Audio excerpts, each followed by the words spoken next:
Alright, so what we're going to be doing today is we're going to be delving into the world of statistics, alright? And before we do that, we have to go over some basic fundamentals. Right, so what is statistics? Essentially, statistics is just taking some data, analyzing it, right? Looking at it, observing it in different ways, just putting it through some number crunching, essentially, and then getting some results. Alright, so in this particular session, we're going to be looking on bivariate data. All right. So what is bivariate data? That's essentially data where you have two different variables that are being linked to each other. So you could have the age of someone and their height.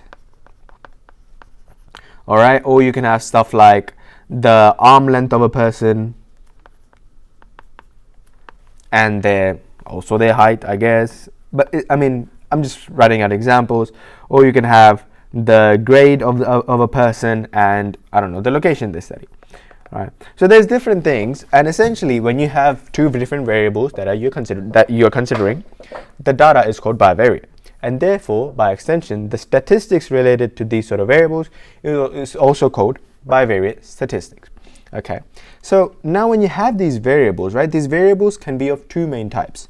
So the first type that we're going to be looking at is called categorical variables.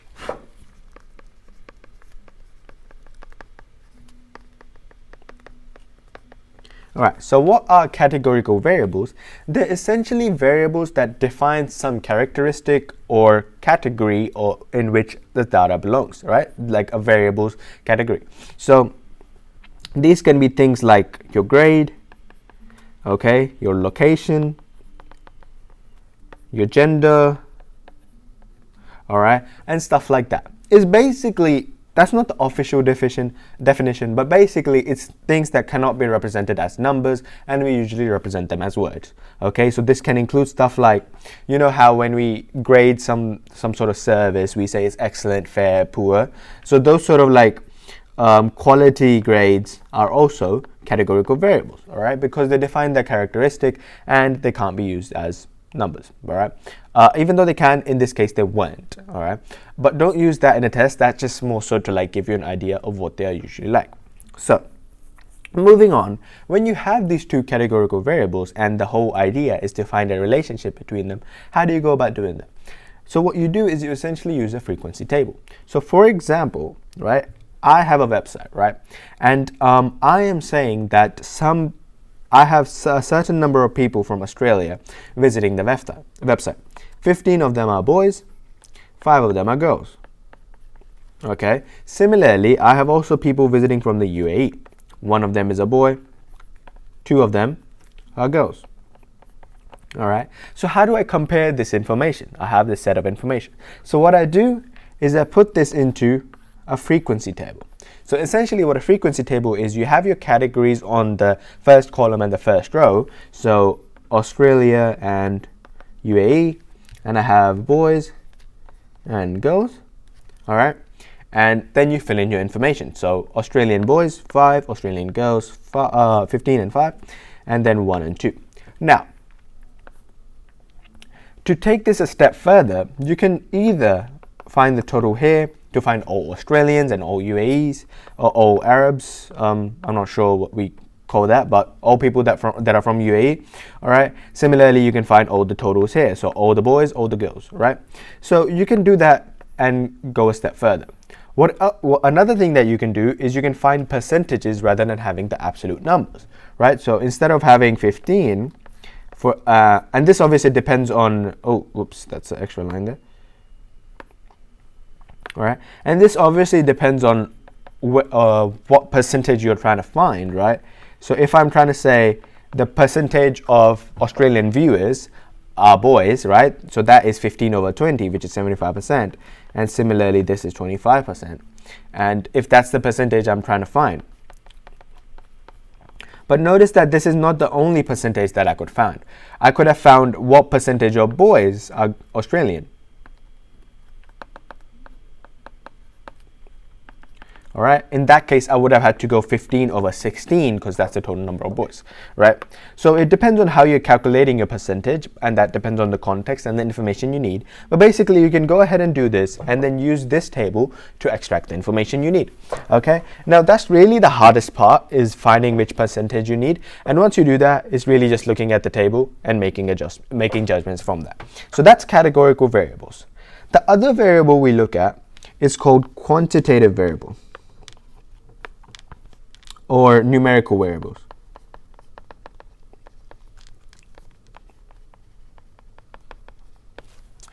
So that variable is essentially the opposite of categorical, right? Where in categorical we usually have words, here we have numbers. So this could be like ages, heights, sizes, bunch of stuff that can be measured, not necessarily measured, but it can be represented as numbers. All right. So when we have this numerical information, what we do is we put them into a scatter plot. So a scatter plot is something like this. You have your variable on one axis and the other variable on the other, and you just plot the points that you have. Okay. Now they don't have to be x and y. They can be height and length. All right. They can be width and volume, whatever. All right. So you can then plot them, all right? Now, there's a few terms related to this plots, right? So first of all, we have correlation. Now, correlation is essentially the relationship that you're looking for. Like, it's a general term for the relationship. So I could have a positive correlation, a negative correlation, or a neutral or no correlation, okay? So if my correlation, what is a positive correlation? A positive correlation is generally basically that as you increase one variable, the other also increases, right? So the general trend, if you look at the scatter plot, is positive, okay? So it doesn't have to be like a straight line positive, but as long as it's going up and the general trend is upwards, that means it's a positive correlation. Similarly, we have negative correlations, and that's just the opposite, right? So if the general trend in that case is downwards, okay? You also have a no correlation, which essentially means you can't really find out what the pattern or trend is in the data, and you just say that they aren't correlated. So the change in one doesn't really impact the change in others, all right? So that's the first term, correlation. The second term we have is linearity. Okay, so that determines whether the pattern of your data is linear or non-linear. All right, linear means in a straight line, as we all know.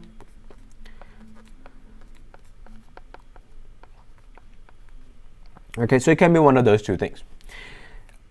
A linear one is like the one I have right now, is somewhat linear. Okay, a non-linear one would look something like this maybe. Okay, that would be the kind of trend in data. Now, moving on. That was a very simple one. We have strength. So once you've determined your kind of trend in the data, you can look at how closely the data follows that trend. So if I have a scatter plot like this, right, and all my values are pretty nicely in a straight line, and I say that my trend is linear, positive, right, and then I go, okay, are the values, like the dot points, very, very close to my trend? Do they follow the trend well? If that's the case, then my strength is strong, okay? Sometimes you can have a bit more spread, right? Some of them kind of do their own thing, all right? In that case, your strength is moderate. Sometimes your trend is very bad and it's very hard to see that trend, all right? It's not clear at all. In that case, your trend is weak. The strength is weak. Okay. Now, obviously, that works for negative correlations as well, but just to give an example, right? And then in your data, most of the times what you have are data points that are called outliers. All right. So what an outlier is essentially it's a point that kind of does its own thing, really. It doesn't follow the trend of the rest of the data. So it's very easy to spot them. They're kind of like in their own space, not really many very points close to them, and they kind of just hang out by their own. So these are outliers, and they essentially, like I said, don't follow the trend of the rest of the data, all right? There you go. And now there's one last thing that I want to talk about is that once you have a correlation between two variables, right? Once you have two variables that are linked very nicely, the trend is good, that does not mean that one variable causes the other. Okay? So what I'm trying to say is, for example here, right? I could have a data set that relates two random variables.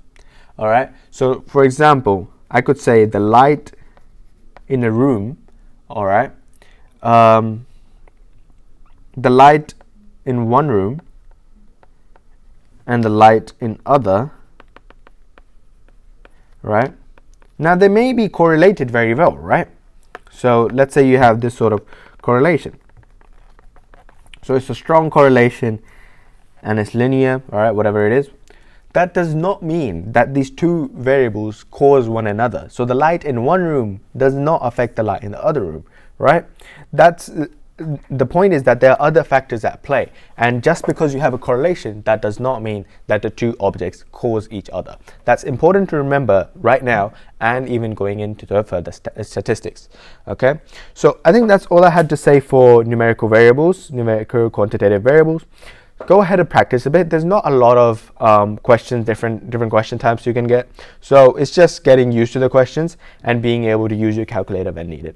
All right. So that's kind of it. Go ahead and practice. If any questions, come and ask. You know the. Hey guys, two things. If you do have any questions regarding the content we just covered, just go ahead and drop that in the comments. I'll make sure to get to that as soon as possible.